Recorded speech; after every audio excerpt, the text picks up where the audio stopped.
Los creadores. Conversaciones con los que crean para vivir porque viven para crear.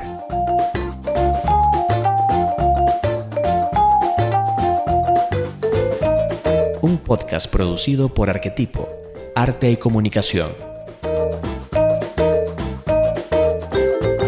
Hoy con Mauricio Meléndez, actor y locutor. Mauricio Meléndez es uno de los locutores más activos del medio publicitario costarricense. Su trabajo en radio lo inició cuando tenía 17 años y desde entonces ha construido una prolífica carrera creando voces para cientos de producciones en radio y televisión. Es muy probable que de 10 anuncios publicitarios que usted recuerde haber escuchado o visto en las radioemisoras o televisoras de Costa Rica, Mauricio haya realizado alguna de las voces principales en por lo menos 5 de esos anuncios. Los orígenes de Mau como artista de la voz se remontan a sus años de estudiante en el único conservatorio de artes de Costa Rica, el Conservatorio Castella. Allí estudió piano, literatura y teatro, siendo esta última disciplina en donde decidió graduarse como actor. El trabajo de Mau se ha escuchado a lo largo del continente latinoamericano y ha recibido importantísimos reconocimientos, incluido un León de Bronce en el Festival Lions de Cannes. Durante 14 años de su vida se dedicó a la administración de redes telemáticas y a la seguridad lógica, carreras que estudió también a nivel universitario. ¿Cómo fue el camino que lo llevó a dejar esas carreras para dedicarse exclusivamente a la locución y la actuación? ¿Qué papel jugó su familia en este proceso? Sobre este y otros temas es de lo que hablamos a lo largo de esta conversación, una que está aderezada con el inconfundible humor de Mau. Pónganle especial atención a la anécdota sobre los 3 cochinitos. Hablamos también sobre el teatro y la importancia que tiene para el artista encontrar e integrarse a un grupo en donde pueda fomentar sus propias búsquedas creativas, rodeándose de gente con inquietudes y sensibilidades similares. También comentamos sobre Leonardo DiCaprio, quien, como dato curioso ya para el momento de la emisión de este podcast, ganó el Oscar como mejor actor. Cuando escuchen que hablamos de DiCaprio se van a dar cuenta de por qué esto viene al caso. Espero que disfruten de esta hora de conversación tanto como yo.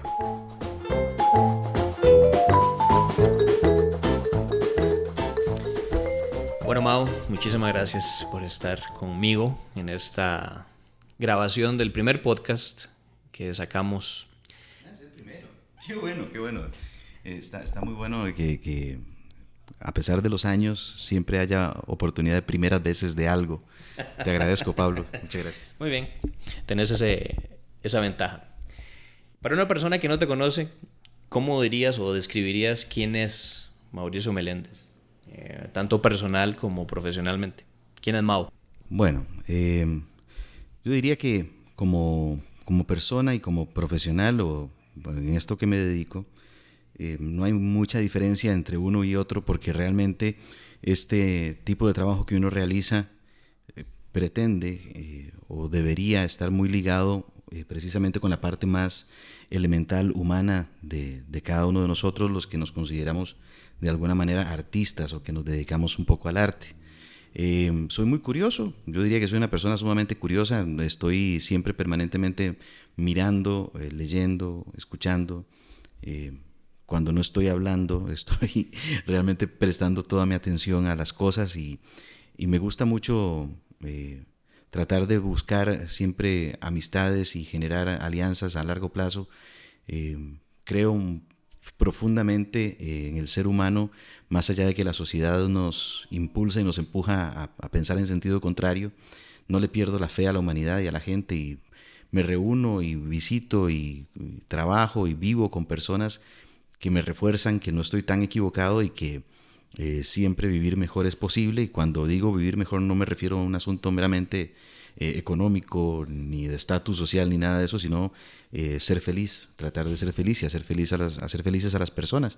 Entonces creo que soy un poco eso, pues medio idealista, medio loco, un poquito despistado tal vez, con algunos problemas de déficit atencional tal vez, trato de concentrarme siempre, pero en suma es eso, es alguien con quien podés hablar en cualquier momento, en cualquier lugar y siempre vas a tener la posibilidad de compartir algo. Y ahora que mencionas esa cualidad humana que creo que es básica en cualquier persona que se dedica al arte, ¿en qué medida estas características tuyas de tu personalidad alimentan tu forma de enfrentar el trabajo como locutor y como artista de la interpretación? Es decir, la calidad humana, el contacto con la gente, ¿qué tan importante es para vos en este proceso? Me parece que es lo más importante, porque trabajamos con personas y el producto que generamos es para las personas.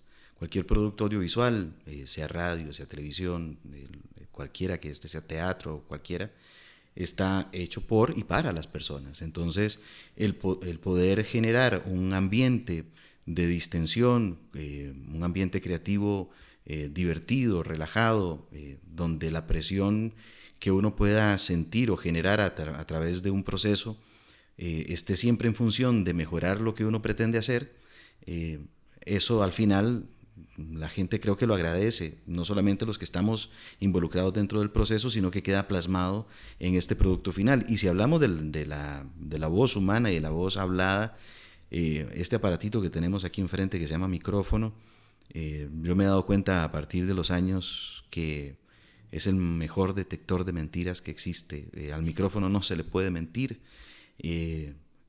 capta absolutamente todo tal cual es, y la gente que está al otro lado, que es muy inteligente, aunque los medios de comunicación quieran hacer sentir lo contrario, pero el público que es muy inteligente lo capta, y lo que es verdadero y que tiene un valor en sí mismo intrínseco y que es cercano, les gusta, se sienten bien con eso, y de alguna manera el beneficio es para uno o para el creador en este caso, porque lo siguen llamando y sigue uno vigente dentro de una industria donde lo constante es el cambio.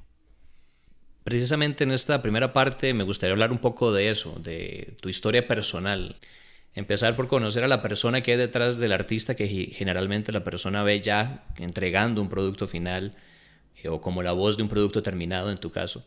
¿Cuáles fueron esos momentos quizás en tu niñez, tu adolescencia o tu adultez joven, por llamarlo de alguna forma, que te marcan a vos como ser humano y te alimentan en esta búsqueda profesional que seguís emprendiendo? Bueno, eso me remite, Pablo, a algo que para mí ha sido fundamental en muchísimos niveles, y fue la decisión que enhorabuena tuvo en algún momento mi mamá de ponerme a estudiar en un lugar maravilloso, al cual amo profundamente, que estoy ligado desde que tenía 6 años de edad y que hasta el día de hoy continúo ligado a él, que es el Conservatorio de Castella. Allí estudié toda mi escuela primaria, toda mi escuela secundaria, y creo que eso fue lo que me marcó profundamente a hierro. De tal modo que, por ejemplo, más allá de la cosa artística o de trabajo, mi esposa, yo la conocí en el Castella, seguimos casados luego de 26 años.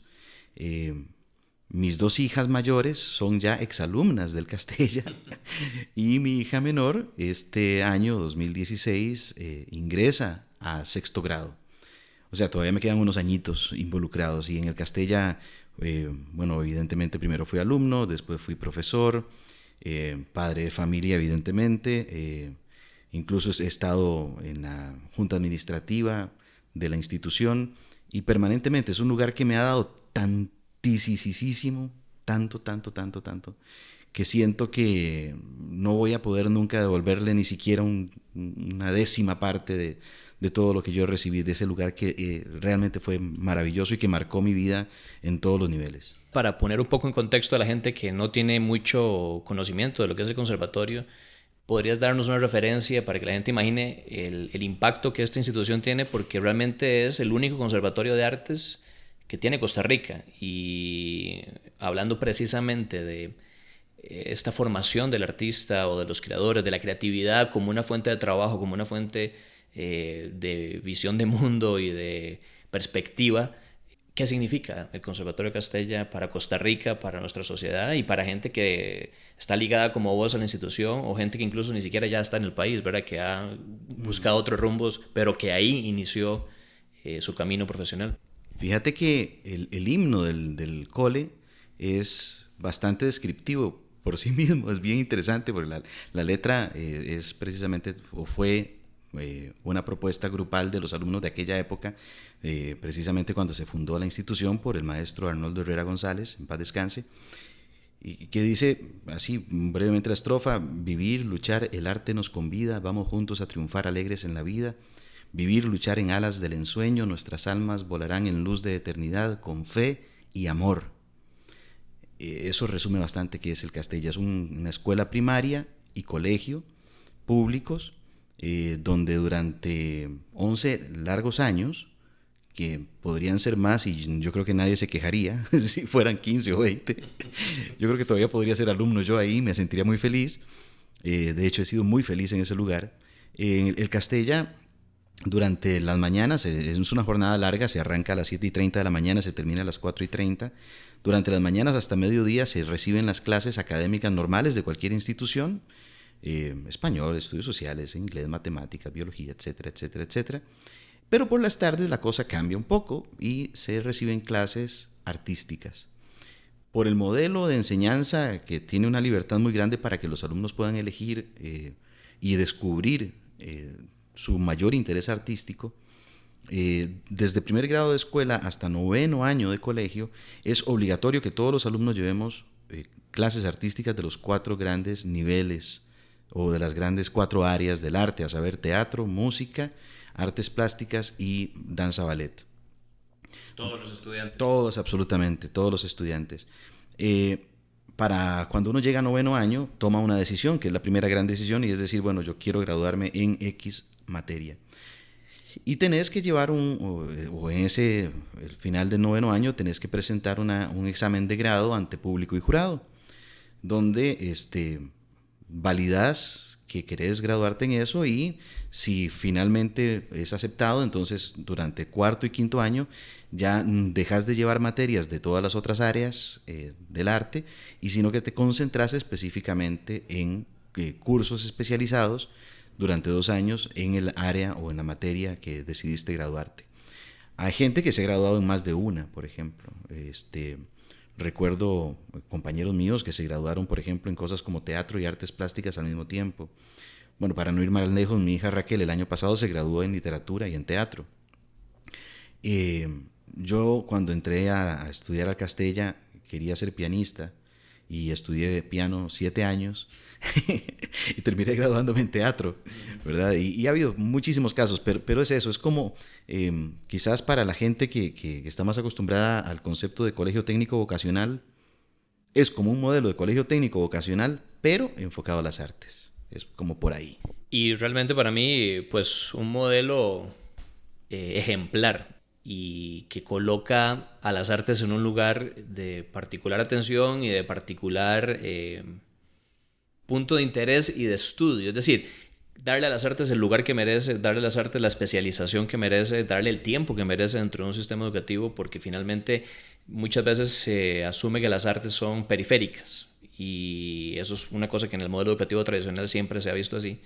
Y creo yo que el mundo ha cambiado y la gente ha cambiado, los estudiantes han cambiado, y cada vez las artes tienen un papel que juega otro tipo de roles y coloca a los estudiantes contra otro tipo de retos en una sociedad cada vez más compleja, donde las artes también juegan cada vez papeles más interesantes, interconectados y distintos. Entonces, quería detenerme a hablar un poco del Castella porque en efecto creo que es emblemática de esa visión sobre las artes, y me parece a mí formidable que Costa Rica haya podido tener un conservatorio de este tipo durante tanto tiempo. 60 años.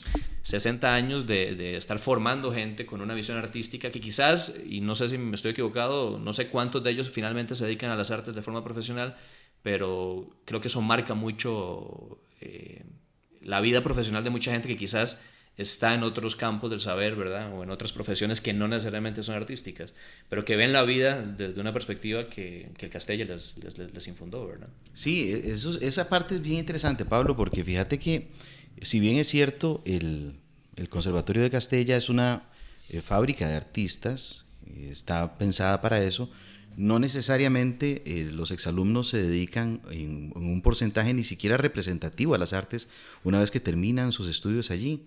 Muchísimos, por ejemplo, en mi generación, por ejemplo, podríamos decir que si acaso el 15% de alguna u otra manera continuamos ligados a las artes después de habernos graduado del Conservatorio de Castella.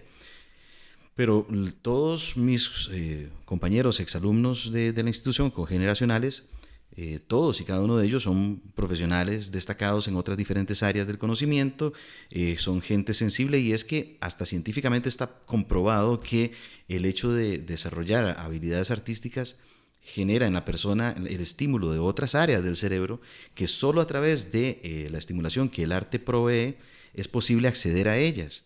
Entonces, de verdad, como que le abre la cabeza a los niños y a los adolescentes en otros sentidos, y les da otra visión de mundo en general, los vuelve más sensibles, también un poco más críticos, tal vez un poco más reaccionarios puede ser, pero todo en positivo, ¿verdad? No simplemente buscando la anarquía o llevar la contraria solo porque sí, sino es aquella persona propositiva que siempre está buscando métodos y maneras de mejorar su calidad de vida y la de su entorno.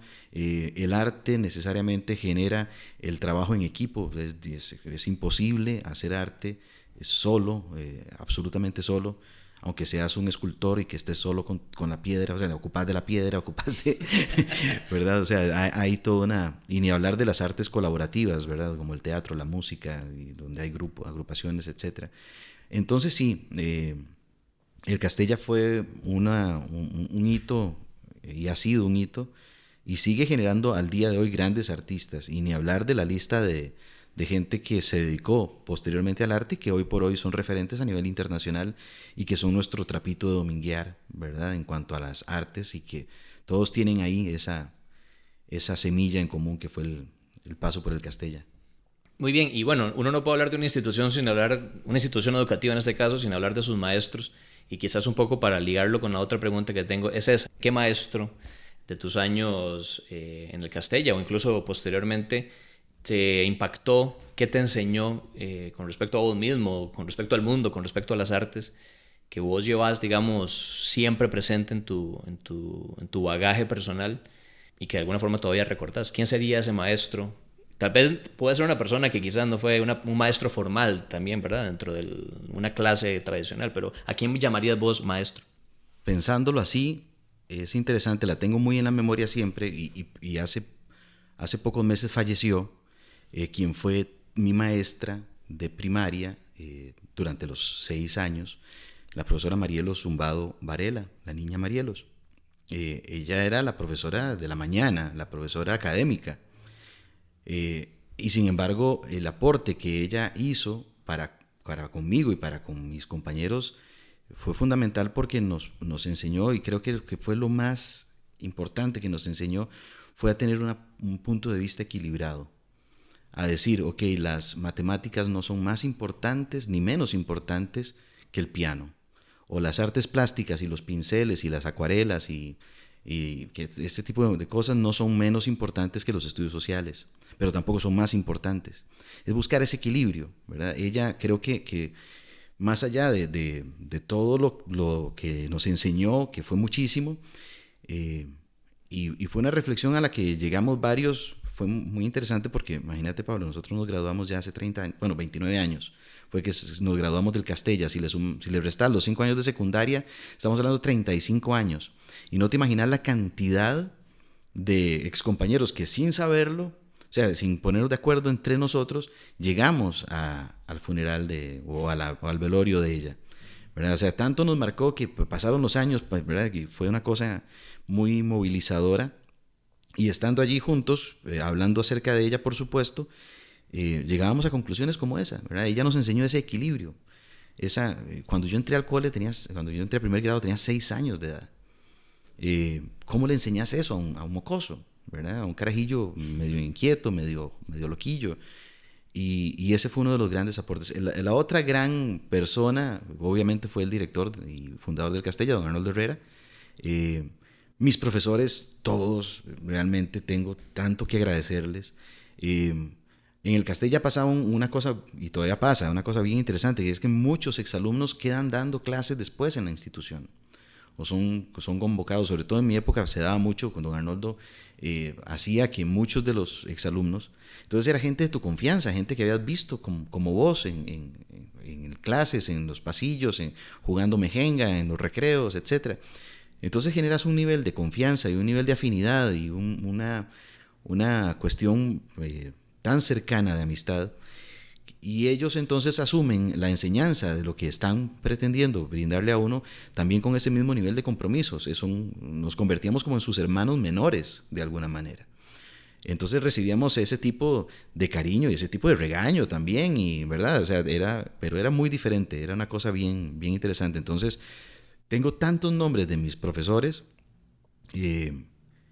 muchísimos, que me daría pena dejar alguno por fuera, pero todos me marcaron de maneras bien, bien diferentes. Muy interesante me parece ese concepto, ¿verdad? Del mentor o del maestro que hereda y que genera un vínculo, porque en las artes se trabaja así, uno aprende mucho de esa forma, a partir de lo que te transmite el individuo que tenés ayudándote, más que de lo que puedes aprender abstractamente leyendo un libro o viendo la teoría o practicando la técnica. Es decir, hay una transmisión de conocimiento también y de saberes y de anécdotas que también te forman y también te orientan y también te esculpen, ¿verdad? Entonces, ese trabajo de los maestros para abrir esa parte del cerebro, sí, el lado derecho del cerebro, ¿verdad? Que hablabas ahora desde el punto de vista científico, creo que es vital y que se aprende y se enseña, me parece, desde la personalidad, desde la experiencia y desde el saber hacer que te da la persona que tenés al frente. Fíjate una anécdota muy puntual, que me parece que hace un ejemplo divertido. Cuando yo decido en 9º año graduarme en teatro y tenía que, obviamente, 4º y 5º año llevar otras materias, todas referentes a las artes escénicas, nos proponen un profesor de títeres, de teatro de guiñol, de teatro de títeres. Entonces, este profesor llega con el reto de enseñarnos todo el proceso, o sea, desde construir el teatrino, hacer los títeres nosotros, construirlos. Entonces lleva parte también de artes plásticas, de costura, ¿verdad? De toda una serie de cosas, cómo iluminar eso, cómo hacer que las cosas suenen bien, las voces en vivo. Y justo ahí, en ese punto, yo empiezo a descubrir mi afición por hacer voces de carácter, o hacer voces de caricaturas. Ya en la praxis, haciendo la voz de los títeres, que tenía tal vez en una obra de teatro éramos 3 titiriteros detrás del teatrino, pero eran 8 o 9 personajes los que salían allí. Entonces, ¿cómo hacer las voces? ¿Cómo diferenciarlos? ¿Cómo generar esas cosas? Entonces, el profe de títeres, que nos enseña toda esa parte técnica del quehacer, nos dice, bueno, pues ustedes tienen aquí la papa en la mano. No tienen su profesor de educación vocal, Fulvio Villalobos, el profesor él es profesor de canto lírico en realidad, pero nos daba clases a nosotros de educación vocal para actores. Entonces hizo un taller específicamente para el manejo de la voz, aunque su formación, él es un barítono, es un cantante lírico de mucho prestigio en el país. Fulvio, por cierto, si me está escuchando, un gran abrazo. Y entonces yo llegué donde Fulvio y le dije, profe, yo necesito aprender a hacer voces de carácter. Y necesito que me enseñes a hacer eso. Y se murió de la risa, ¿verdad? Se murió de la risa. Y terminó enseñándome algunas cosas, algunas técnicas, algunas herramientas allí que fueron fundamentales y que me siguen sirviendo hasta el día de hoy. En aquel momento, una decisión de esa naturaleza marcó una base de técnica y de exploración que llevó a que hoy me dedique a esta cosa. Entonces, es un brevísimo ejemplo de cómo, a pesar de que no estaba estructurado así en el curso, simplemente como éramos amigos, ¿verdad? Y era una cuestión de que qué bonito, y él llegaba a los ensayos y nos corregía, y después cuando dimos las primeras funciones de títeres, él llegó y hizo los ajustes necesarios, ¿verdad? Las críticas y tal, y lo trabajábamos, y él tuvo que aprender un poco también para... Pues entonces, ese tipo de cosas se generan como decías ahora, cuando no tenés a un profesor enfrente, sino que tenés un mentor, alguien que está allí con vos para guiarte en un proceso determinado. Importantísimo el trabajo de los maestros. Y ahora ya hablando un poco más de tus creaciones, ¿verdad? Entrando un poco más a la parte de tu trayectoria profesional, ¿cuál crees que ha sido una creación de esas que quizás iniciaron como exploración en tus años de escuela y colegio que ahora te sentís particularmente orgulloso, sea como actor, sea como locutor, algo que vos identificás como algo que ha sido exitoso para vos, de acuerdo a lo que es tu definición del éxito, ¿verdad? Porque también cada persona define ese parámetro de formas muy personales. Pero, ¿cuál dirías que es un trabajo destacado de los tuyos hasta el momento? Bueno, yo, para responderte a eso, me parece interesante lo que decís dependiendo de la definición de éxito que uno tiene. Tengo la gran bendición, la gran ventaja y estoy muy agradecido porque de verdad tengo bastante trabajo en esta cuestión de la locución comercial y de la creación de personajes, voces de carácter y estas cosas. Eh, y una de las definiciones para mí del éxito es permanecer vigente a través del tiempo. Entonces, en ese sentido, todos los trabajos, y parece como respuesta sacada de la manga, pero no es así. Para mí todos los trabajos son exitosos en el tanto me permiten validar mi quehacer, mi búsqueda y mi trabajo por sí mismo durante tantos años. Yo empecé a trabajar como locutor, Pablo, en el año 1987. No empecé en publicidad, empecé en una pequeña radio en AM que se llamaba KW Radio. Y desde ese trabajo, que era, o sea, literalmente cada media hora yo tenía que abrir el micrófono y solamente podía decir la hora. Son las 2 de la tarde, punto. Entonces, desde ese trabajo, que lo considero muy exitoso, hasta el que grabé hoy, esta mañana, por ejemplo, un trabajo que tuve que realizar para un cliente X, todos son sumamente exitosos porque me permiten mantener una vigencia dentro de un mercado tan competitivo y tan globalizado como el que está hoy en día. Hoy escuchamos locutores al aire en televisión o en cine o en las estaciones de cable, lo que sea, desde México hasta Argentina, ¿verdad? Entonces tenemos un variopinto tan grande de voces y de talento que mantenerse vigente dentro de un mercado tan competitivo es realmente lo considero exitoso. Ahora, si por éxito pudiésemos pensar en el reconocimiento del otro, ¿verdad? En que el otro de alguna manera premia o hace una mención específica por el trabajo que has realizado, yo tendría que remitirme a un trabajo que hice para la agencia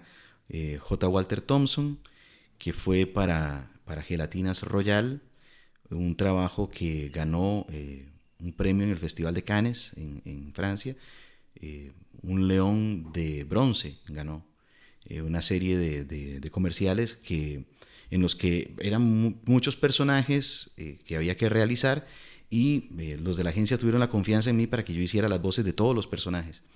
Entonces fue muy satisfactorio ver que esa pieza ganó en un lugar tan importante para la industria del medio audiovisual como es el Festival de Cannes, y que ganaron un león de bronce. Bueno, digamos que ese sería, desde la mirada del otro, uno de mis trabajos más exitosos. Y volteándote la tortilla, como decimos tradicionalmente o popularmente, tus fracasos, ¿qué te han enseñado a vos como profesional y personalmente? Me han enseñado más que los éxitos. Y ahora que hablábamos de los profesores, había una profesora, Ivonne Brenes, de primer grado, mi primera profesora de teatro, la niña Ivonne. Y ahora me la hiciste recordar, porque ese fue mi primer gran fracaso y mi primer gran enseñanza, todo junto. Y creo que mira, imagínate que en el Castella todos los años se hace una cosa que se llama el Domingo Familiar.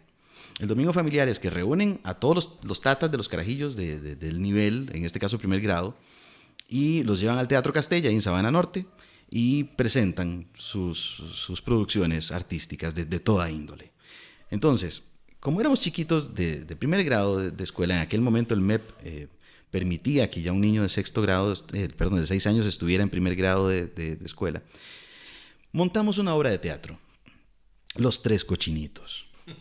Como éramos tan chiquillos todos, ¿verdad? Y estábamos susceptibles a que nos diera pánico escénico, nos enfermáramos, etcétera, etcétera. Entonces, en los papeles principales, a saber, Los Tres Cochinitos y el Lobo, habían titulares y suplentes. Entonces, yo era cochinito suplente y escenografía con patas titular. O sea, yo realmente era árbol en la puesta en escena. Eso era lo que me tocaba hacer. Y el árbol era te vestían ahí con unas hojas ahí y tal, y te ponían como una malla café y te ponían atrás como decorado. Y la única participación era que al principio se abría la obra de teatro con una canción, una pequeña coreografía, las flores y los árboles medio bailaban, cantaban una canción y un coro de maripositas, que eran otras compañeritas, hacían una pequeña coreografía y ya entraban los protagonistas vestidos de cerditos, los 3 cochinitos. Cuando yo llego ese día, muy temprano a la función, la niña Ivonne Brenes me dice: Mauricio, cámbiese. No se vista de árbol porque fulanito de tal no ha llegado. Uno de los cerditos. Yo, qué chiva me va a tocar hacer entonces de cerdito. Entonces, de verdad, yo fui, me cambié, me puse la naricita esa, el rabillo atrás de ese acolochado, de las orejitas, un mameluco rosado horrible, ¿verdad? Toda la cosa. Y de ellos ya estábamos a punto de empezar, ya había terminado los violinistas, que eran lo que estaba antes, y entonces estábamos a un lado, entre cajas, entre bambalinas, preparados ya para entrar a escena. Entraba la coreografía, la música, y una vez que terminaba esa primera canción, el primer parlamento era que los 3 entrábamos tomados de la mano y nos adelantábamos hacia el borde del escenario, hacia el proscenio, alzábamos los brazos y decíamos: ¡somos los 3 cochinitos! ¿verdad? Mientras estaba pasando lo de la coreografía y la cancioncita esa de inicio, llega el mocoso que te había faltado. En ese momento llegó vestido ya, preparado, la mamá como loca, y venga papito, y no sé qué, y la niña Ivonne estaba al otro lado del escenario, y nos hacía señas para entrar, y que ya nos tocaba porque ya había terminado la canción, y entonces entramos 4 chiquitos, vestidos de cerdos, tomados de la mano, caminamos hacia el frente del escenario, y los 4 levantamos los brazos diciendo: somos los 3 cochinitos. El público estalló en risas, como era de esperarse. Los 3 cerditos titulares me volvieron a ver a mí, porque yo era el suplente, el que se supone que no debería haber estado ahí. Y entonces yo me fui hacia atrás a colocarme en mi posición de árbol, haciendo la pose de ramas del árbol, vestido de cerdo. Claro. Y lloré el resto de la función, o sea, me caían las lágrimas ahí el resto de la función, yo lloré. Entonces, eso fue mi primer gran fracaso. La niña Ivonne, terminando la función y terminando el domingo familiar, viendo todo lo que había pasado, me llevó al camerino y me habló. Y yo no recuerdo exactamente qué fue lo que me dijo. Lo que sí te puedo decir es que después de haber hablado conmigo, yo puedo contar esta anécdota hoy con una gran sonrisa y con una gratitud enorme de haberme equivocado y de que si hubiese generado esa anécdota que hoy me parece graciosísima. Somos los 3 cochinitos. Definitivamente sí. El humor juega un papel importantísimo, creo que en estos oficios, ¿verdad? Uno no puede sobrevivir sin ese punto de humor el día a día, y precisamente enfrentar esos tropiezos lo colocan a uno en esa habilidad de reírse de uno mismo.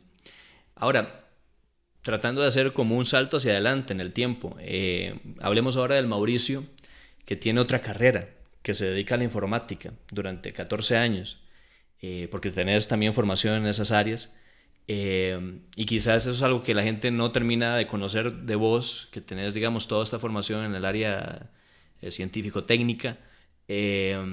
¿Cómo ocurrió esa transición de un Mauricio que se dedicó durante mucho tiempo a temas informáticos y que decide de un momento a otro, bueno, tal vez no de un momento a otro, pero como consecuencia de tantos años de trabajo, dedicarse exclusivamente al trabajo en la locución y áreas relacionadas? ¿Cómo ocurre ese tránsito? Porque quizás muchas veces la gente no termina de entender, ¿verdad?, cómo es que una persona se dedica a un oficio creativo al 100% y que para llegar a dedicarse a eso tomó muchos años ¿verdad?, de prueba y error, de estar pujando, de estar haciéndose un lugar en ese mundo y en esa industria.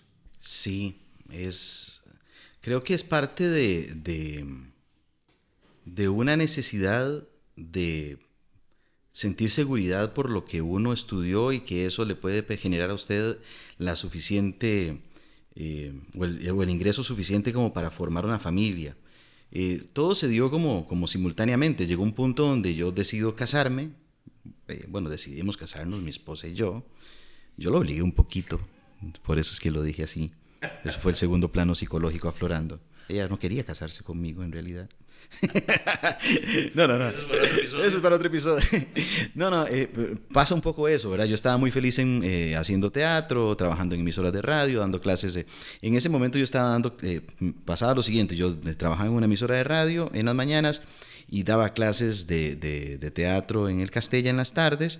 Y por ahí un grupo de amigos, algunos exalumnos del Castella, estábamos soñando con formar un grupo de teatro y entonces estábamos como metidos en ese rollo. Cuando el bichito del amor me picó, decido casarme y digo, bueno, pero yo tengo que, si voy a formar una familia, ya tengo que vivir una vida seria, entre comillas.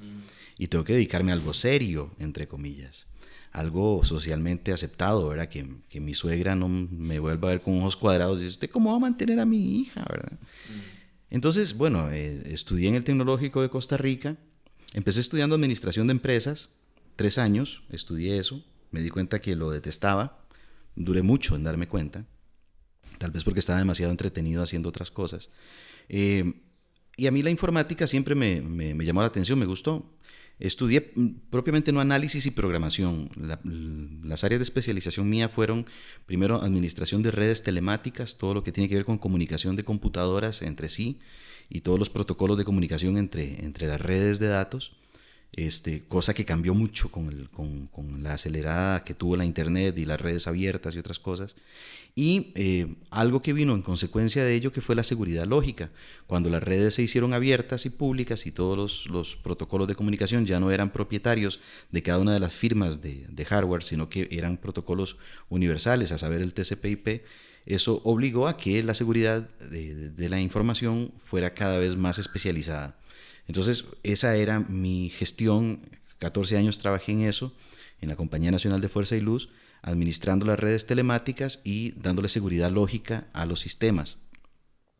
De alguna manera tiene que ver un poco con comunicación también, digamos, la publicidad, que es en lo que trabajo actualmente, es comunicar cosas a nivel mercadológico.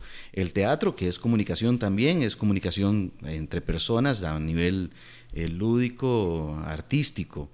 Y la informática a nivel de comunicación de datos es comunicar, pero máquinas entre sí. Entonces, es todo como parte de lo mismo, todo tiene que ver como con comunicación, pero con vertientes diferentes.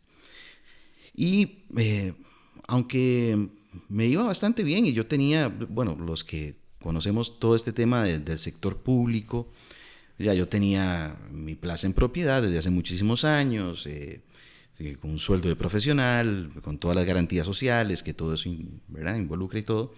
Llegó un punto donde los niveles de obsolescencia de la tecnología, sobre todo en una cosa como la seguridad lógica, eran verdaderamente alucinantes, rápidos, con grandes niveles de estrés y de tensión. Y eso me hizo tomar una decisión, y fue, te lo digo con toda sinceridad, un asunto de salud, literalmente.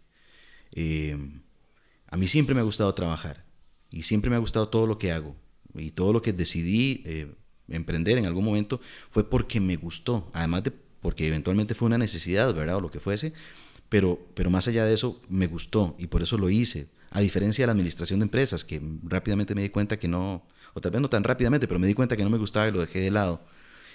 Lo que pasa es que sí llega un momento donde empezás a tener cierta edad, a tener ciertas responsabilidades, y a darte cuenta de que no te está haciendo bien para tu vida, para tu salud, que está cambiando un poquito tus patrones de sueño, que ya dejas de dormir como la gente y qué sé yo, toda una serie de circunstancias. Y como nunca dejé de hacer las otras cosas, o sea, siempre me mantuve en contacto con el teatro, con la locución, con la radio, con estos otros asuntos. Entonces fue como muy fácil para mí tomar la decisión y decir, bueno, gracias a informática por tantos años de aprendizaje y de experiencias positivas, pero vuelvo a lo mío, ¿verdad? Creo que sí puedo vivir y mantener mi familia y estar. Obviamente no me voy a hacer millonario, pero no me quejo, vivo bien, y mis hijas y mi esposa y mi madre viven bien. Y entonces tomé la decisión de volver a lo que realmente, de todo lo que me gusta hacer, a lo que más me gusta hacer. Y si eso además me hace feliz, y me genera todo lo contrario. En lugar de estrés, trabajar en esto no sé, si la gente supiera lo que nos divertimos trabajando en estas cosas, nos odiaría un poquito, yo creo, porque realmente es un trabajo muy satisfactorio a muchos niveles y sobre todo eso, es un disfrute, es un deleite, o por lo menos para mí ha sido siempre una experiencia sumamente positiva en muchos sentidos.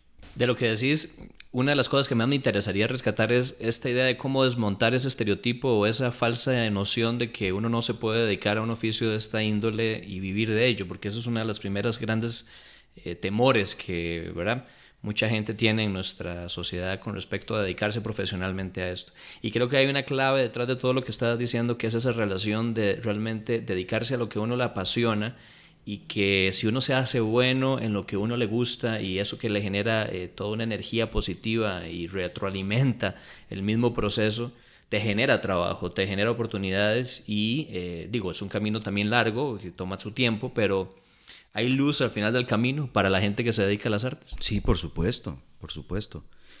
Vos tocaste el punto fundamental, tienes que ser un apasionado de esta profesión o de la profesión que escojas en el arte. Y lo demás es ponerle ganas, meter las manos en el fuego.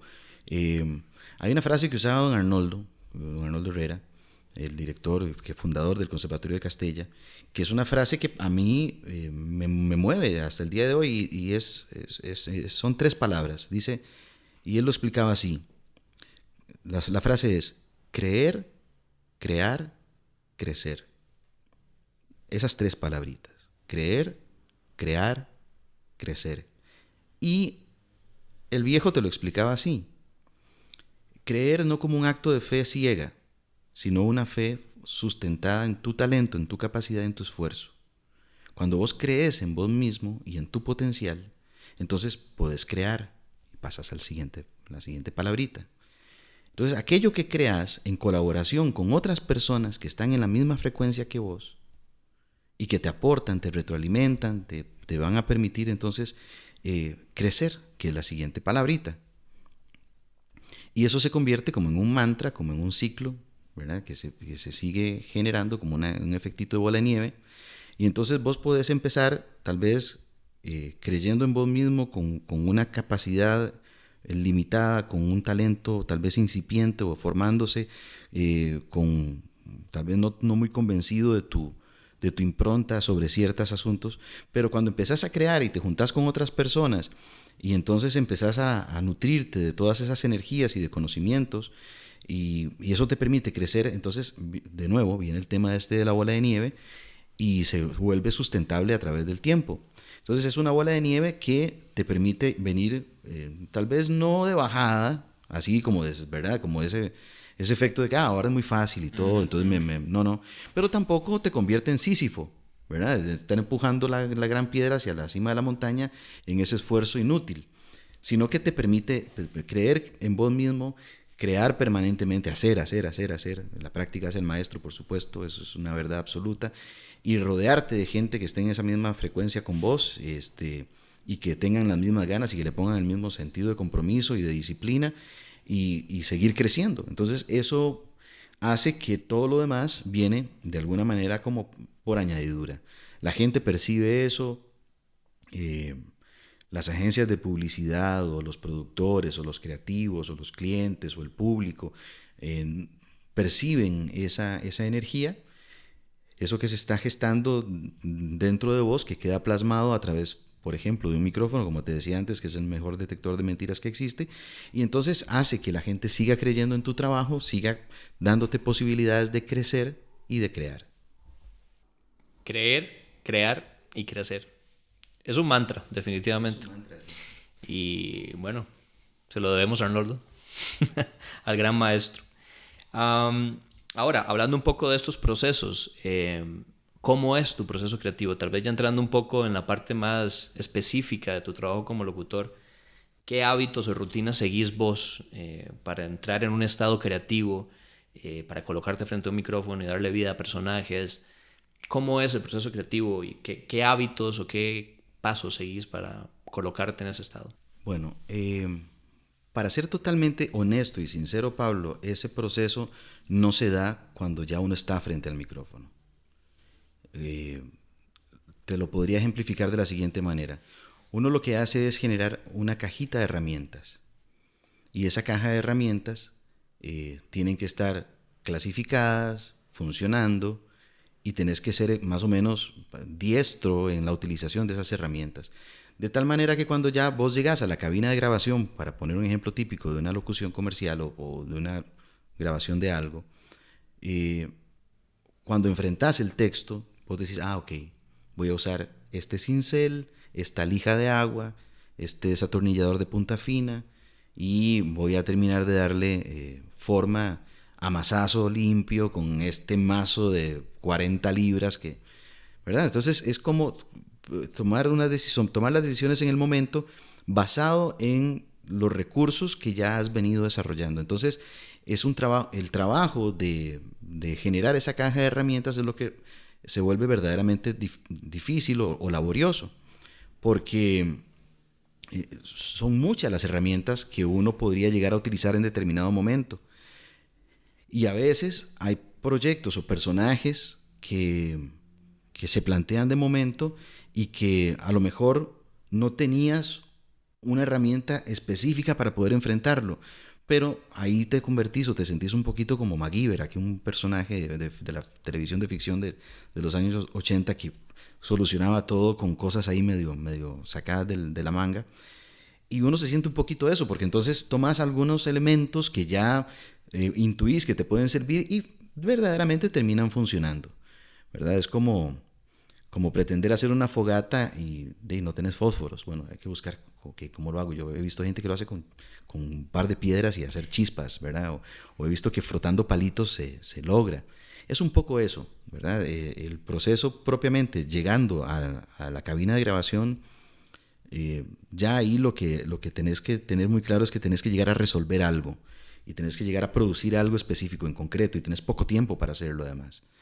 Entonces todo el proceso previo es lo que verdaderamente hace que esa caja de herramientas se convierta en un bien, en un bagaje, en algo que tenés, que es parte de tu acervo, esa caja de herramientas puede convertirse, a lo mejor al principio era una cajita pequeña, y hay días en que te tenés que llevar todo el arsenal de cosas para poder hacerlo. Y para generar eso sí, hay que tener la disciplina de permanentemente estar escuchando voces, escuchando acentos, cómo por ejemplo articulan las frases, aunque no entendás el rumano, escuchar ahora, sobre todo que hay internet, una emisora de radio en Rumanía y poder, aunque no entendés nada de lo que están diciendo, pero por lo menos esa musicalidad de la voz, esas melodías a la hora de hablar que son muy características y que encontrás que son totalmente diferentes a como se habla aquí en este lado del mundo, y poder mimetizar eso y poder decir, eso me puede servir para un personaje.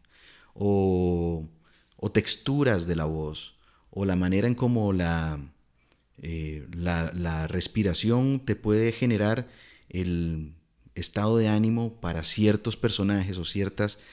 porque nosotros trabajamos básicamente con dos grandes materias. Una son las emociones, hay que transmitir emociones a través de la voz, y la otra gran materia es la credibilidad, que aquello que la persona esté escuchando lo sienta verdadero, cercano y se apropie de él, porque si no entonces es muy falso, muy artificial, y la gente termina rechazándolo porque no se puede apropiar de él nunca. Pero si uno transmite emociones de manera con una credibilidad sólida, la gente entonces lo percibe, lo escucha y lo adopta, se lo queda.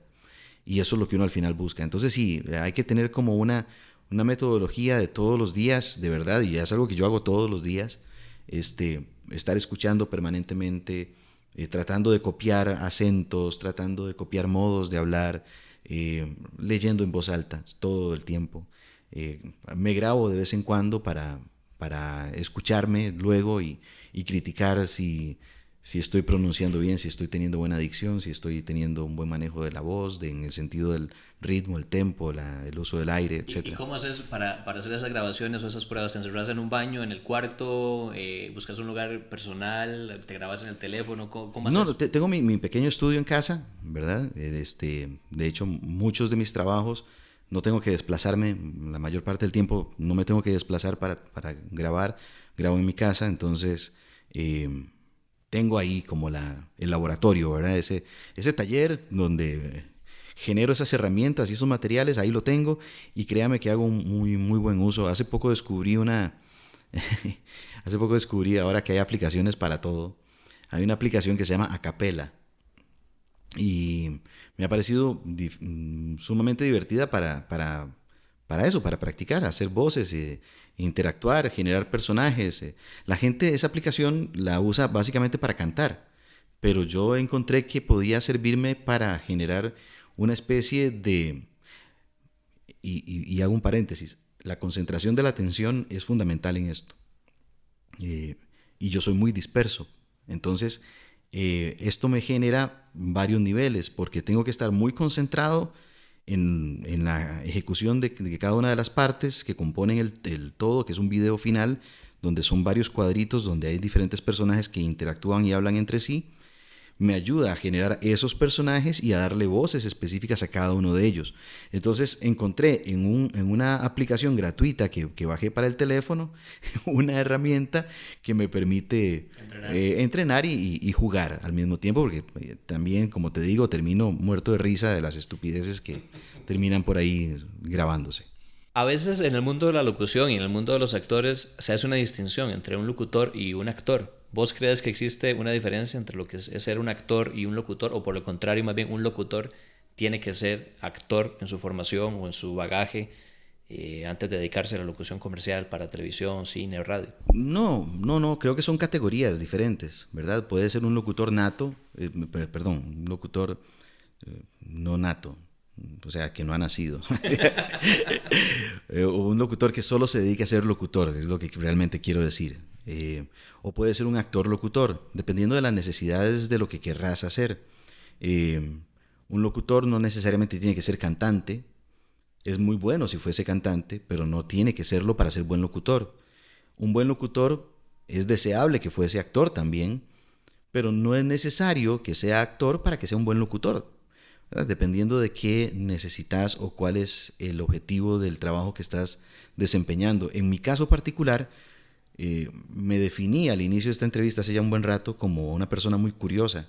Entonces eso ha hecho que trate de explorar las posibilidades de mi voz en muchas otras áreas y por eso me metí también un poco con el canto y en publicidad he cantado jingles, cancioncitas publicitarias y hago voces de carácter y entonces para estas cosas sí, obviamente sí se vuelve necesario que uno haya sido actor o que uno haya estudiado canto para poder desempeñarse con mayor propiedad en ese tipo de trabajos.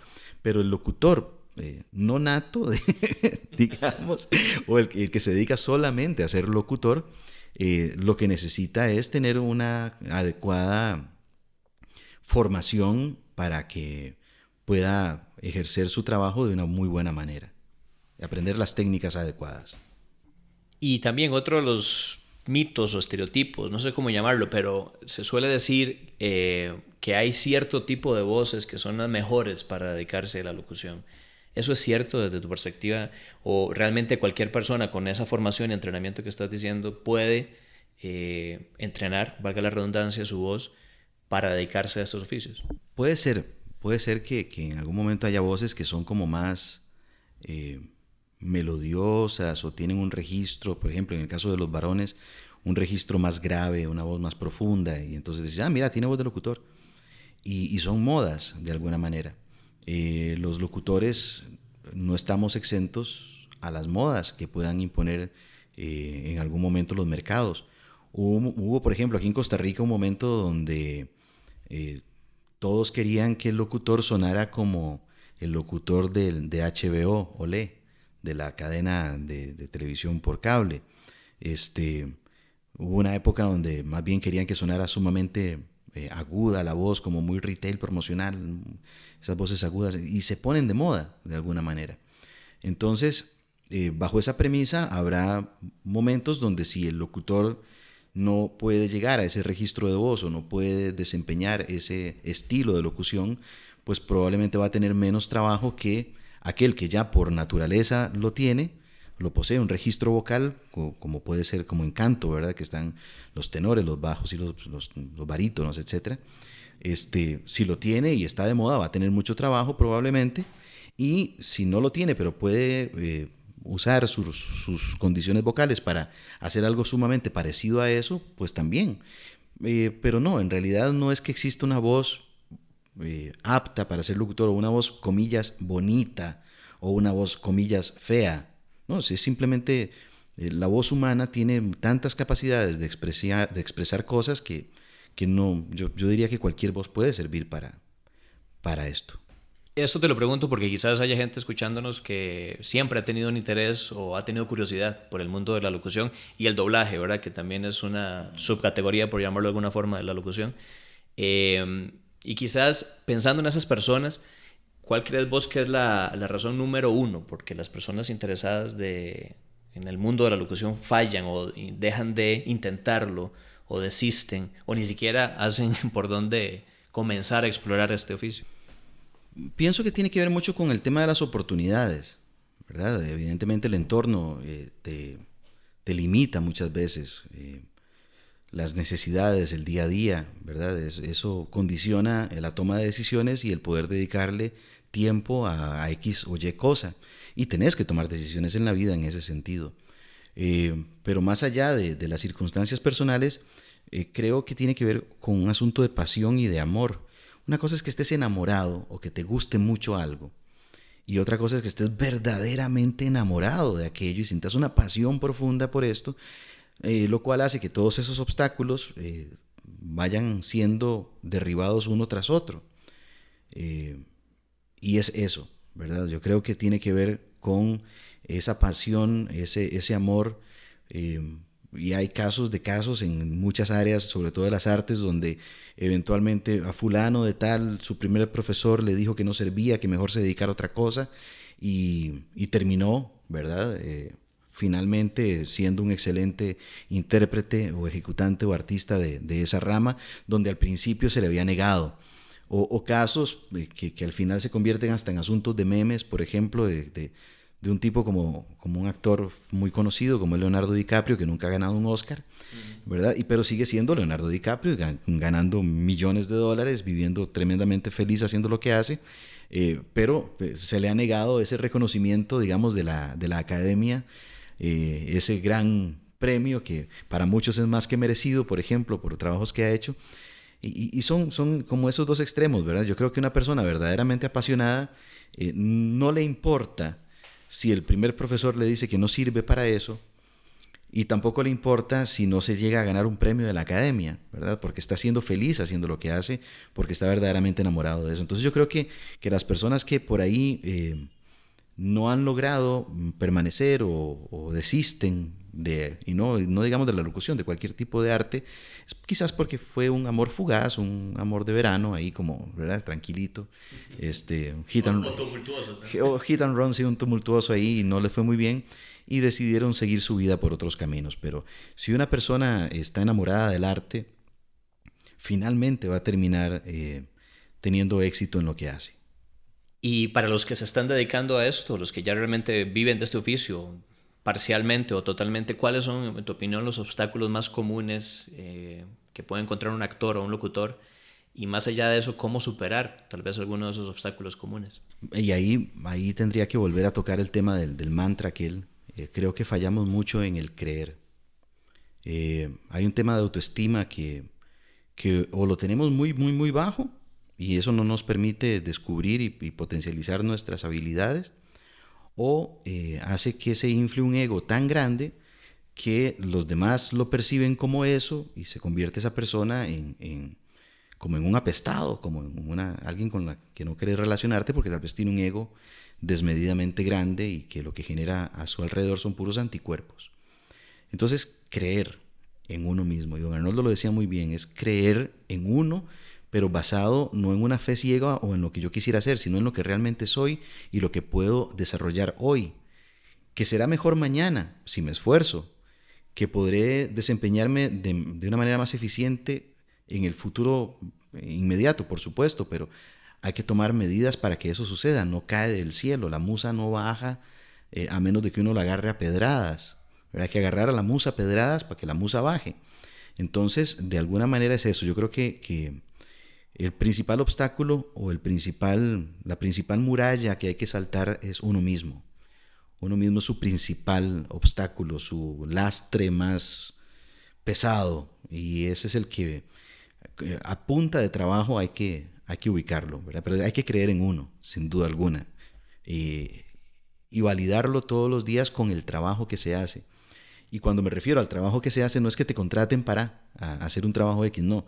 Uno puede trabajar en construirse a sí mismo, uno puede trabajar en instruirse, en aprender. Ahora tenemos acceso a tecnología y tenemos acceso a tantísima información que, bueno, ni la Biblioteca de Alejandría en sus tiempos más gloriosos, ¿verdad? Entonces hay que dedicarle tiempo y hay que dedicarle mucho esfuerzo, y a partir de ahí ese creer en uno mismo va a estar sustentado en algo sólido verdaderamente. Hablando del tema de la inspiración, Picasso decía eso precisamente, la inspiración existe, pero tiene que encontrarte trabajando, ¿verdad? Ajá. Y creo que va por ahí. El artista tiene que entender, creo yo, esa máxima que es eso, el oficio y la práctica te alimenta la inspiración y viceversa, ¿verdad? Ahora, a una persona que quisiera trabajar en locución y quisiera empezar hoy mismo a hacer algo para precisamente entrenarse y acercarse al oficio, ¿qué le recomendarías que hiciera? Desde ejercicios hasta sitios web, ¿qué debería hacer una persona que quiera hacer algo hoy, aunque sea pequeño, para iniciarse en el mundo de la locución? Bueno, fíjate que hay un manual que está en internet que se llama Manual Urgente para Radialistas Apasionados. Manual Urgente para Radialistas Apasionados, si mi memoria no me falla.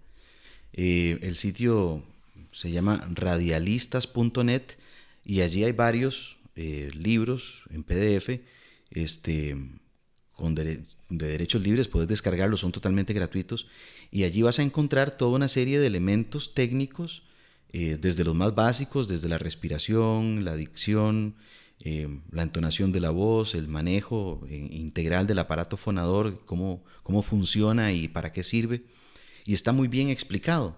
Eso para mí eso tendría que ser básico, lectura, ¿verdad? De qué estamos hablando cuando hablamos de locución, entender de qué se trata, porque, a ver, naturalmente, a menos de que tengamos un problema físico específico, que sea una persona muda, pero todos hablamos, pero no todos pueden ser locutores. Eso sí hay que hacer una gran diferencia.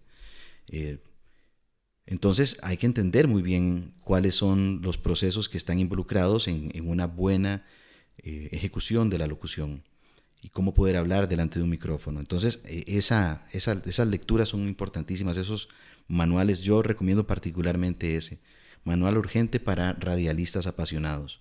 Está disponible, es un documento, es grande, es extenso, pero viene con muchos ejercicios y con muchas cosas bien interesantes. Y la otra es oír mucho, tener puestos siempre los oídos atentos a las diferentes expresiones que se dan en los programas de radio, en los programas de televisión, en los comerciales, emisoras no solamente del país, sino también extranjeras, poder escuchar permanentemente. Y la otra es, bueno, si usted quiere ser nadador, tírese al agua; si usted quiere correr, salga a correr; si usted quiere, ¿verdad?, móntese en bicicleta; y si usted quiere ser ciclista; si usted quiere ser locutor, hable, lea en voz alta, permanentemente, lo que sea, todo, la guía telefónica, el periódico, no sé, cualquier cosa, lea en voz alta. Eso es fundamental, ¿verdad? A partir de ese punto usted va a encontrar ese contacto con algo que por ahí al principio puede sonar raro, y de verdad uno a veces se siente como extraño leyendo cosas en voz alta permanentemente, pero al final te vas a dedicar a eso, así que valdría la pena empezar ya. Muy bien, ya nos acercamos al final del podcast de hoy y esta última ronda quisiera que fuera como una ronda un poco flash. Yo la llamo preguntas cortas, respuestas rápidas. Entonces, igual, puedes extenderte en tus respuestas, pero quisiera cubrir una serie como de preguntas muy puntuales para ir cerrando un poco la temática. Y por cierto, ahora que mencionabas todos estos recursos digitales, en las notas del programa vamos a poner los links para que la gente pueda de una vez verlo ahí y hacer las descargas, incluido la historia de los tres cerditos. Para aquellos que no recuerdan la historia de los tres cerditos, podamos saber de qué estábamos hablando cuando nos contabas esa anécdota de tu primaria.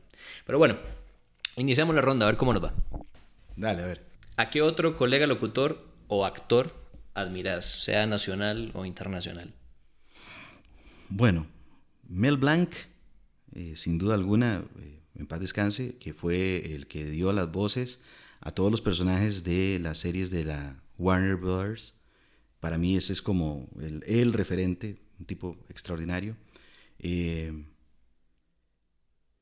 Tata, Jorge Arbizu, mexicano, también un excelente actor de doblaje, locutor, también ya fallecido. Y aquí en Costa Rica, un locutor que, o más bien dos, uno no es tico, aunque es más tico que muchos ticos que conozco. Pero, a ver, el primero de ellos, y esto denota un poco la edad que tengo, Carlos Alberto Patiño. Probablemente la mayoría de la gente que esté escuchando esto no sepa quién es. Carlos Alberto Patiño fue un locutor de amplísima trayectoria, además presentador de televisión, y una persona que logró a través de su personalidad y de su trato con la gente ganarse el corazón del público. Esta persona, cuando falleció por circunstancias un poco extrañas, porque era joven todavía, fue todo un acontecimiento en el país, fue movilizador y fue increíble porque la gente simplemente amaba a Carlos Alberto Patiño, era una persona innegable en radio y en televisión. Y el otro, que te digo que no es tico, pero para mí es más tico que muchos que portamos la cédula en el bolsillo, Parmenio Medina Pérez. Una persona que me marcó terriblemente con la forma y con el fondo de las cosas que producía para radio. Para mí, un genio absoluto. Si tu vida fuera una película o una novela, ¿cómo se llamaría esa película o novela? Qué bonita pregunta. Se llamaría La Vuelta al Día en 80 Mundos. ¿Qué creación artística costarricense, puede ser reciente o no, te ha impactado personalmente y por qué? Estamos hablando de cine, teatro, alguna película, algún libro, coreografías, exposiciones. Esa sí la tengo muy clara. Me remite de nuevo al Castella y me remite a una puesta en escena de una obra de teatro que fue la que me hizo decidir que yo quería ser actor. Fue la representación que hizo el grupo de teatro Castella, Gruteacas, del texto de Miguel Ángel Asturias, Premio Nobel de Literatura guatemalteco, del Señor Presidente, se llamaba la obra de teatro, El Señor Presidente. Gruteacas, el grupo de teatro Castella montó esa obra de teatro. ¿Qué año más o menos? Eso tuvo que hacer alrededor de 1978-79. Yo estaba en la escuela todavía y yo puede que me equivoque con la fecha, de verdad. Pero sí, es algo que impactó. Pero, o sea, es algo que me impactó muchísimo, muchísimo. Y yo dije, a partir de ahí, yo quiero ser actor. La gente debería acercarse a conocer la obra de qué artista de habla hispana, qué músico, qué actor, qué director, qué pintor. La gente debería acercarse a conocer la obra de cualquier artista hispanoamericano, cualquiera. Amigos y amigas que nos escuchan, de verdad, hay tanta variedad. Hay tantos colores, tantos matices, tantos géneros, tantas cosas que puedes ver y disfrutar. Es cuestión de que te propongas y vayas al teatro, vayas al cine, vayas a una exposición, a una lectura de poesía, a mirar una coreografía, a disfrutar de una exposición de arte. En Costa Rica tenemos grandes artistas, de verdad, de verdad. No porque muchos de ellos sean amigos nuestros, tanto de Pablo como yo, lo digo con toda sinceridad y de todo corazón. No te imaginas lo que te estás perdiendo si no ves arte. No te lo imaginas. Lo bien que te puede hacer a vos en tu vida. los momentos agradables que pueden significar, los recuerdos imborrables que pueden llegar a crearse en tu memoria y atesorarse en tu corazón si no ves arte. Puede que vayas a ver una u otra cosa y por ahí tal vez no salís muy satisfecho. Puede llegar a suceder perfectamente, pero date la oportunidad y seguí intentando. A lo mejor lo tuyo no es la orquesta sinfónica, a lo mejor es la ópera, a lo mejor es la danza contemporánea, a lo mejor es una lectura de poesía o a lo mejor es el teatro, pero hay muchas posibilidades. Un buen chivo de rock o un buen chivo de jazz o de blues o de música tropical con estos salseros increíbles que tenemos que ponen a bailar hasta el más tieso. Y cuando digo el más tieso me refiero a Pablo Morales, que me está entrevistando en este momento. Pero de verdad, o sea, hay posibilidades infinitas de buenos artistas que inundan la escena cultural costarricense. Anda a ver teatro, anda a ver danza, anda a ver arte en general. Ahora, imagínate que te toca diseñar un cartel y tenés que completar la siguiente frase. El arte sirve para... puntos suspensivos. ¿Cómo completarías esa frase? ¿Cómo sería el cartel y en dónde lo pondrías? El arte sirve para amar. El arte sirve para amar. Es un acto de amor hacer arte, porque al final es para el otro. Uno hace arte no para uno, lo hace para el prójimo, para la otredad. Entonces es un acto de amor. Hay mucho esfuerzo involucrado, mucho trabajo alrededor de cualquier creación artística, y lo único que espera el artista es ese aplauso, ese reconocimiento. Y entonces el arte es un acto de amor. ¿Cómo sería ese afiche? Eso se lo dejaría a mi hija mayor, que acaba de graduarse de diseñadora gráfica.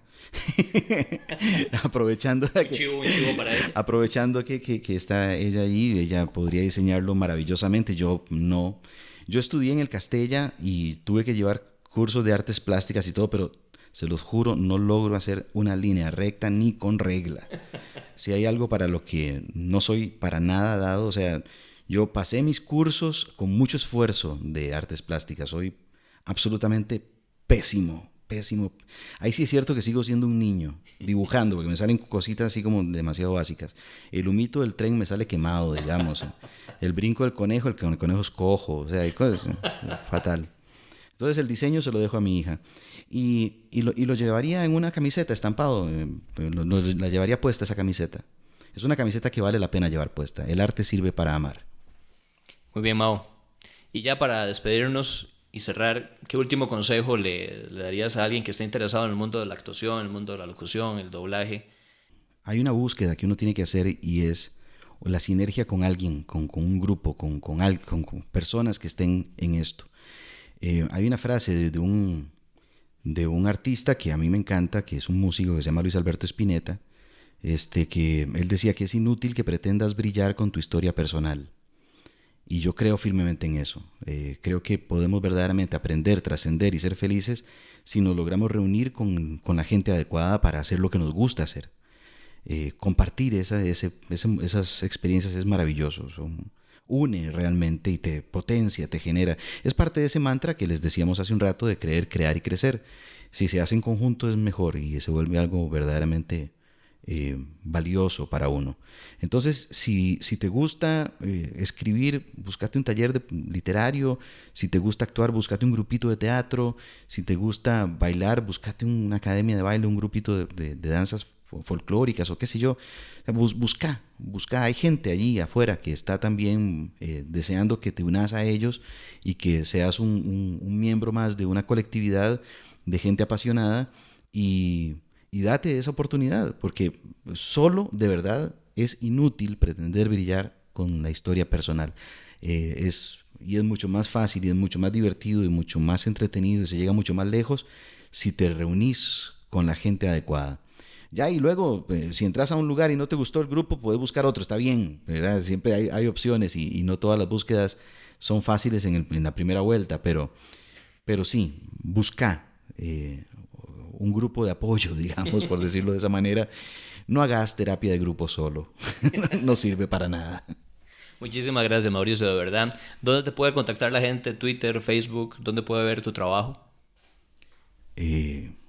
Bueno, mi trabajo pueden verlo en un canal de YouTube que tengo por ahí un poquito descuidado, pero tiene algún material ahí interesante. De hecho, en ese canal de YouTube están las piezas estas que ganaron el Festival de Cannes, un león de bronce.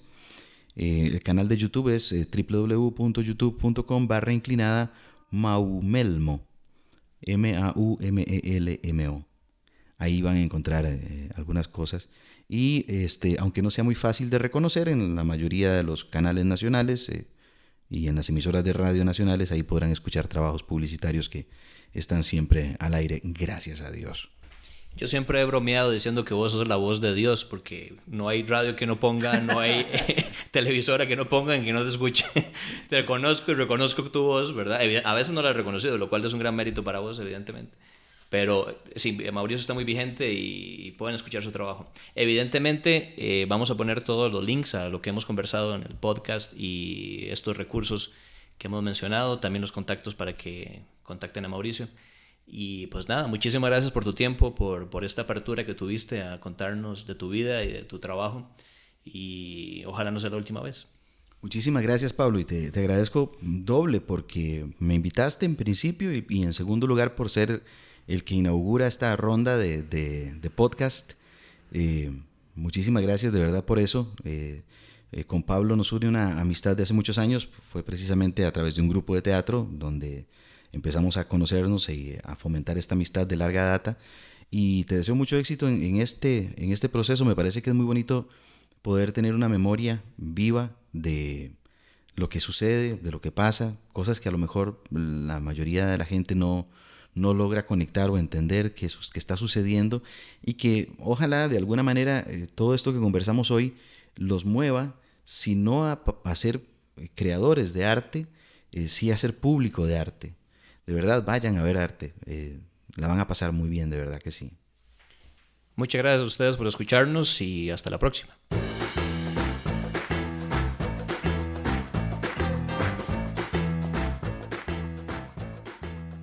Creer, crear y crecer. Esa es la frase que yo me llevo de este episodio. Una frase que muchos le atribuyen originalmente al político y pensador cubano José Martí, pero que, como escuchamos, Arnoldo Herrera, fundador del Conservatorio Castella, convirtió en un verdadero estandarte para darle vida a un proyecto educativo que ha marcado la vida de tantísimos costarricenses. Creer, crear y crecer. 3 palabras llenas de poder.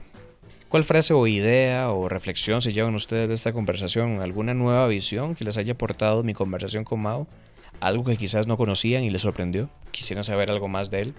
Sería genial si nos cuentan sobre todo esto dejándonos sus comentarios en nuestra página o en nuestros perfiles de Facebook, SoundCloud o iTunes. Todos estos perfiles los encuentran en nuestro sitio web arquetipocr.com, arquetipo con K, eso sí, o bien buscando Arquetipo Arte y Comunicación en Google, Arquetipo con K, no lo olviden. Y si no lo han hecho, también nos encantaría que se suscriban a nuestro podcast en iTunes. El link para que lo puedan encontrar y hacerlo está también en nuestro sitio web o en la descripción de este episodio en SoundCloud. Además, y como una forma de agradecimiento a la primera persona que nos escribe una reseña en iTunes hablando sobre este episodio, le vamos a dar un regalo especial. Lo único que tienen que hacer es mandarnos una captura de pantalla de esta reseña que hayan escrito al correo podcast@arquetipocr.com, podcast@arquetipocr.com, recuerden, arquetipo con K, y nos mandan este correo, esta captura, y les hacemos llegar el regalo. De verdad, muchas gracias a todos y todas por escuchar. Soy Pablo Morales y hoy me despido con una frase del pintor Salvador Dalí. A la edad de 6 años quería ser cocinero. A los 7 quería ser Napoleón. Y mi ambición ha crecido constantemente desde entonces. Paz y hasta pronto.